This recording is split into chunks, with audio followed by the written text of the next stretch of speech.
नमस्कार मित्रांनो, माझ्या मिनी ब्लॉग मध्ये तुमचं स्वागत आहे. चला बघूया. माझ्या आईने आज संकष्टी चतुर्थी आहे म्हणून मोदक बनवलेले आहे. बघू शकता. ही आहे आमचं देवघर.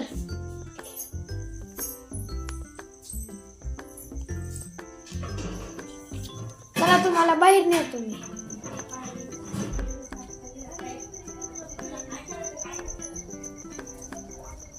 आता अंदाज झालेला आहे. मांजर पाळलेली आम्ही, पण कुठे गेली मनू? गेली वाटते.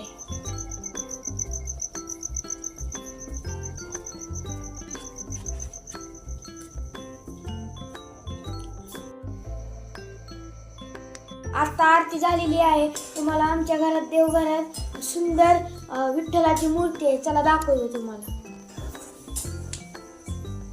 बघू शकता किती भारी आहे. आजच्या ब्लॉग मध्ये मला सपोर्ट करा, चॅनलला सबस्क्राईब करा, लाईक शेअर करा. भेटूया पुढच्या ब्लॉग मध्ये.